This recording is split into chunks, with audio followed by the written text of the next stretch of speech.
ನಿನ್ನೆ ನಿಮ್ಮದೇ ಸರ್ಕಾರ ಇದ್ದಾಗಲೂ ಕೂಡ CCB ಅಧಿಕಾರಿಗಳು ಬಂದಿರುವಂಥ ವಿಚಾರದಲ್ಲಿ ಇಲ್ಲ ರಾಜ್ಯಪಾಲರು ಏನು ಕೇಳ್ತಾ ಇದ್ರು ಅನ್ನೋ ಕಾರಣಕ್ಕೋಸ್ಕರ ಬಂದಿದ್ರು ಅನ್ನುವಂಥದ್ದು ಬಿಟ್ಟರೆ ಮತ್ತೆ ಏನೂ ಇಲ್ಲ ಅನ್ನೋಂಥ ಮಾತುಗಳು ಕೇಳಿ ಬರ್ತಾ ಇದೆ ಸರ್. ಪ್ರಿಯಾಂಕ್ ಖರ್ಗೆ ಅವರು ಕೂಡ ಹೇಳಿದ್ದಾರೆ ಈ ಬಗ್ಗೆ. ಸೊ ನಿಜವಾಗ್ಲೂ ಇದು ರಾಜ್ಯಪಾಲರು ಒತ್ತಾಯಕ್ಕೆ ಬಂದಿರೋದಾ ಅಥವಾ ರಾಜ್ಯ ಸರ್ಕಾರದಿಂದ ಬಂದಿರೋದಾ?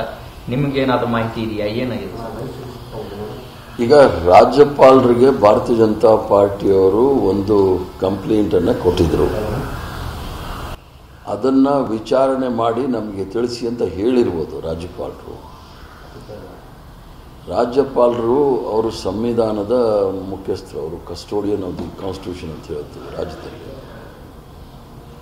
ಇಷ್ಟೊಂದು ಕ್ಷಿಪ್ರ ರೀತಿಯಲ್ಲಿ ಕಾರ್ಯಾಚರಣೆ ಆಗಬೇಕು ಅಂದರೆ ರಾಜ್ಯಪಾಲರು ಮನೆಗೆ ಹೋಗ್ತಕ್ಕಂಥ ಎಲ್ಲ ಕಂಪ್ಲೇಂಟ್ಗಳಲ್ಲೂ ಇಷ್ಟೇ ಶೀಘ್ರವಾಗಿ ತನಿಖೆ ನಡಿಬೇಕು, ವಿಚಾರಣೆ ಮಾಡಬೇಕು ಅನ್ನೋದಿದ್ರೆ ಭಾಳ ಸಂತೋಷ. ಅದು ಭಾಳ ಹುಡುಕಿ ನಮ್ಮದೇ ವಿಚಾರಣೆ ಆಗಬೇಕು ಅನ್ನೋದು ನೋಡಿದಾಗ ಅದರಲ್ಲಿ ಏನೋ ಅದರ ಹಿನ್ನೆಲೆ ಏನಿದೆ ಅನ್ನೋದು ಹುಡುಕಬೇಕಾಗತ್ತೆ. ರಾಜ್ಯಪಾಲರು ಶಿಷ್ಟಾಚಾರದಲ್ಲಿ ನೋಡಿದಾಗ ರಾಜ್ಯಪಾಲರು ಆದಮೇಲೆ ವಿಧಾನ ಪರಿಷತ್ತಿನ ಚೇರ್ಮನ್ರು, ಅದಾದ ನಂತರ ವಿಧಾನಸಭೆ ಸ್ಪೀಕರ್.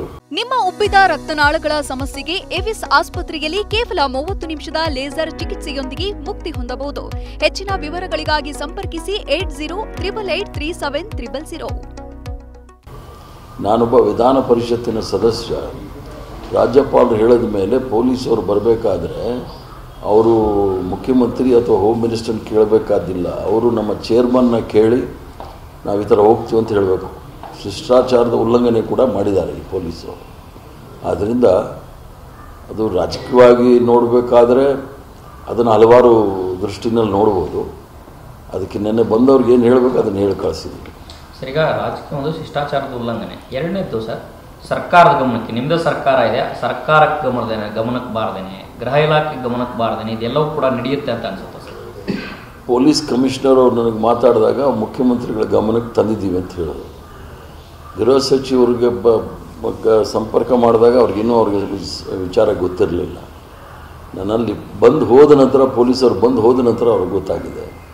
ಅದನ್ನು ನನಗೂ ಸಹ ಅವರು ಹೇಳಿದರು.